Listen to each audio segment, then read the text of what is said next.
In this lecture, we are going to discuss artistic and literary movements which were a part of modernism. Now, this is also a question that whether modernism is itself a movement or it is combination of different movements. So, critics say that modernism is a movement, but rather it is at the same time a judicious combination of different movements, and that's why it is also called a movement. And all those artistic and literary movements which are joined together and they become a part of modernism. So we are going to discuss all those one by one. Number one, there is imagism. Imagism, Ezra Pound is responsible for this concept of imagism. It means that it must be very much simple, clear and neat and direct and to the point. There must not be anything like ambiguous with reference to images, because if images are ambiguous, vague and they are not understood by readers, it means that they are going to mar the value of the real purpose of writing. So according to Ezra Pound, images must be clear, simple, direct and to the point. And so imagism, this ism is also a part of modernism. Then there comes symbolism. Symbolism is very much important with reference to modernism, because when writers think that we are not in the position to say something directly, then they adopt different types of symbols. So W.B. Yeats was the person who brought symbolism to Europe, and whereas symbolism is concerned, and especially W.B. Yeats symbols are concerned, he uses different types of symbols. They can be mythological symbols and even they can also be other type of personal symbols. Then there are also so many symbolist writers in modern movement or in modernism. So the second important thing which is also a part of modernism, that is symbolism. So imagism, that was a movement, then symbolism, that was also a movement. Then there is impressionism. Now impressionism is mostly related with painting and art. And what is the definition of impressionism? That effect of light on the objects rather than the object itself. Impressionism means that effect of light, that when there is light and there is any object which is going to be presented in that painting. So what is the effect of light on that thing which is going to be presented? So that is an object, that is an entity. So effect of light on that, how it is going to present us, what type of meanings it is going to tell us. It means that we are going to adopt the concept of impressionism, and object itself is neglected over here there, because when we give preference to object, now again we will be given preference to objective truth or objective meanings, and there are no objective meanings according to modernism, there are just subjective meanings. And in literature it is used to show the subjective impressions rather than objective impressions. So this is also a part of modernism.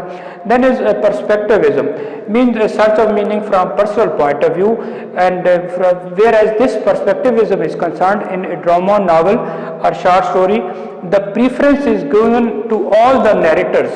And there can be multiple narrators. When there are multiple narrators, there are multiple layers of meanings, and there are multiple expressions of different types of ideologies which are part of that piece of literature.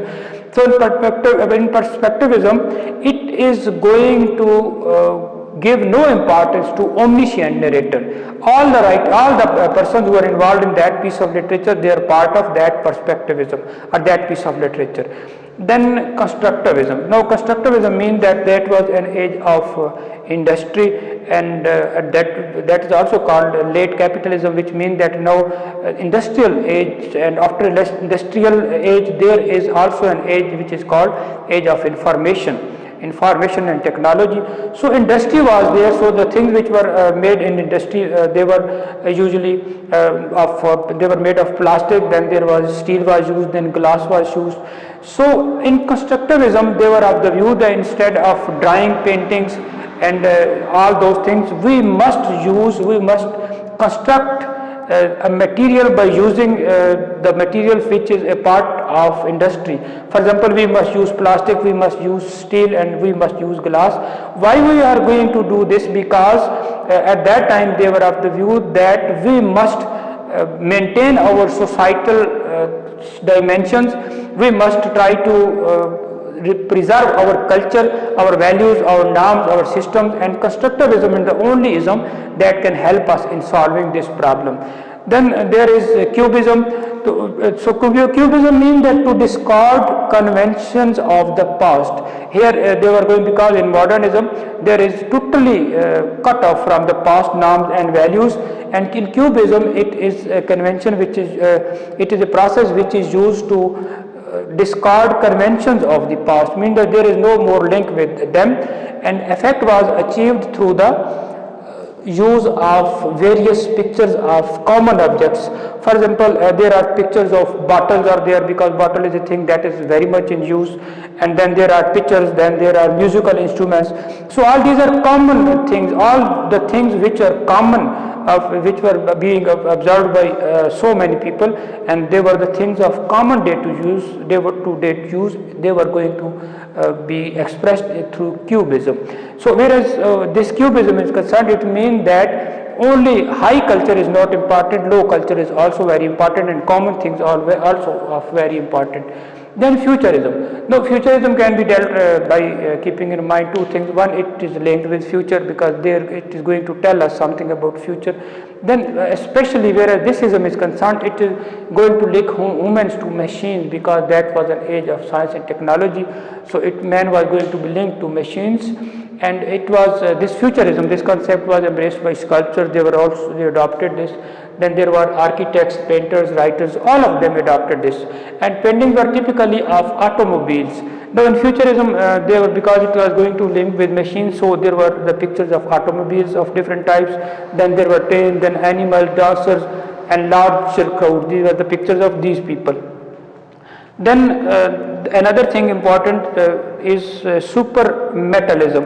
First movement to use pure geometrical abstractions, pure emotions in picture, because supermetalism, here we are going to use all those type of geometrical forms, which can help us in understanding the real emotions or real deep emotions of human beings.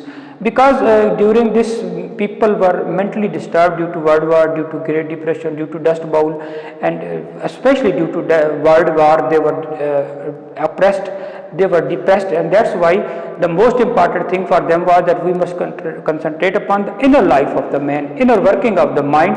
Only then we can understand that what are the meanings of life. And then there is surrealism. So surrealism is very much important, and it was perhaps a movement which was drawn from Dadaism. Now in Dadaism there was distortion of different types of figures. Logical was nothing, illogical and ill-mannered, different types of things, they were a part of Dadaism, and then the result was surrealism, and both were trying to tell us that the havoc of war has resulted in this type of thing, that now there are no meanings of life. And in surrealism, the working of unconscious mind is noticed, and it is synchronized with the conscious mind. And then what is the last purpose of surrealism? The purpose is that we are going to understand the inner working of the mind of a person.